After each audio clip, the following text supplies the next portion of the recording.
Bonjour à tous, des petites nouvelles de la SLK, ça faisait longtemps que j'avais pas fait de vidéo. Donc trois petites mésaventures. Donc on va commencer par la première.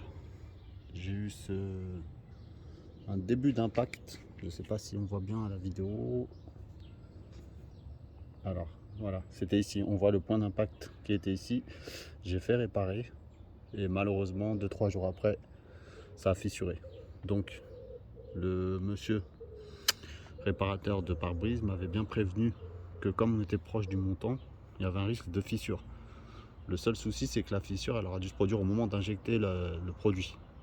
Ça a pris, il m'a dit bonne nouvelle, ça prend, ça n'a pas fissuré, mais hélas, quelques jours après, ça a fissuré. Donc là, on ne s'en rend peut-être pas forcément compte si on voit la fissure. Voilà, donc j'ai une belle fissure qui commence, le pare-brise il est mort, il faut le changer. Voilà, donc méfiez-vous des réparations et surtout ne laissez pas traîner les impacts. Parce qu'en fait, au départ, on minimise, c'est vrai qu'on met ça de côté, on se dit qu'on fera ça plus tard. Et au final, le petit trou, il se remplit d'impuretés. Et si on attend trop, ils ne peuvent plus le réparer du tout. Parce qu'on ne peut pas injecter des produits, enfin, il y a tellement de crasse qui est rentrée dedans que c'est compliqué après d'injecter le produit. Mais là, pour ma part, c'est différent. Donc là, on voit vraiment bien l'impact. Donc ils ont réparé, et malheureusement, 2-3 jours après, ça a fissuré. Donc je suis bon pour un pare-brise. Autre désagrément que j'ai eu. Depuis quelques jours, j'avais la pédale d'embrayage. Au départ, elle était assez ferme. Et un jour, elle est devenue très molle dans les bouchons. La voiture était chaude. Mais vraiment molle, hein. J'ai cru que j'avais perdu l'embrayage.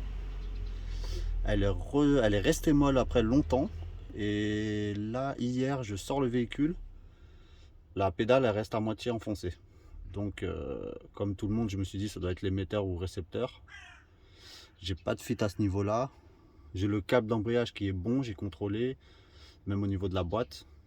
Donc après, il reste les espèces de ventouses dans la boîte, enfin dans la cloche d'embrayage, enfin du visco, je sais pas comment on appelle ça, mais à l'intérieur. Si, de l'embrayage, pardon, c'est un embrayage manuel, j'y étais plus. Ça pète des espèces de ventouses, j'ai regardé un peu sur internet, qui ne seraient plus étanches à l'intérieur de l'embrayage, enfin avant l'embrayage. Bon, excusez-moi des termes techniques, mais ça peut venir de là. Mais moi j'ai trouvé en fait ça venait pas du tout d'ici. En fait vous avez ici le ressort de la pédale. Ça aussi c'est connu, hein, ça arrive souvent. Donc soit le ressort qui fatigue. Moi c'était pas le cas. Vous avez le ressort là qui est enfoncé et qui est maintenu ici par... Alors, je sais pas ce que c'est comme vis, mais c'est pas une vis conventionnelle. Moi je l'ai renfoncé, donc il sortait complètement vers la droite, l'ensemble ressort. Il était vraiment sorti à droite de la pédale. Je l'ai renfoncé, il tient, mais pour être sûr, j'ai rajouté de Riesland. Donc voilà, on verra bien si ça tient ce que ça tient, à surveiller. Toujours est-il que ma pédale, elle reste plus enfoncée, elle est redevenue normale, c'est-à-dire ni trop dure ni trop molle. Et voilà, je pense que c'est quelque chose à contrôler sur vos SLK, mais pas que, hein, sur toutes les Mercedes de cette génération. Donc voilà, pédale semi-enfoncée ou pédale dure ou molle, contrôlez le ressort. S'il est bien enfoncé au niveau de la pédale, il doit être bien aligné vers la gauche.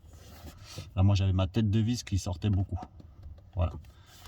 Et enfin, dernière mésaventure, mais celle-là, elle m'embête plus que les autres. J'ai nettoyé la voiture. J'avais mon joint là ici qui était très très sale, mais vraiment sale, sale, noir. Donc j'ai tout nettoyé.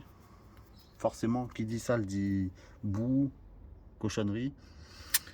Et la mauvaise nouvelle, c'est que j'ai un début de point de rouille ici. Donc c'est pas méchant, là on le voit bien. Mais voilà, j'ai un début de point de rouille. Donc surveillez bien, ça peut être une fragilité de nos voitures. Pourtant, elle a beaucoup dormi en intérieur. Là, ça fait qu'un an où elle stationne dehors. Mais voilà, ça a suffi à lui amener un petit point de rouille au niveau du joint. Donc c'est souvent au niveau des joints, un joint de pare-brise, joint de baie de pare-brise, etc. Là, en fait, là où les cochonneries s'installent, là où ça stagne. Même ici, surveillez bien vos bouches d'aération là. Faut bien les dégager. Sinon, c'est fuite d'eau assurée dans le coffre. Pareil pour ici. Bon, je les nettoie avec débouché, mais il faudra que je nettoie en profondeur. Et voilà. Mais surveillez bien parce que moi, je vous dis, j'ai un bon point de rouille là. Donc, avant que ça devienne un vrai problème, il faut traiter, surveiller, nettoyer en prévention. Voilà. J'espère que cette vidéo vous aura plu. Je vais essayer d'en faire un peu plus fréquemment. Mais voilà. Allez, bonne journée à tous. Au revoir.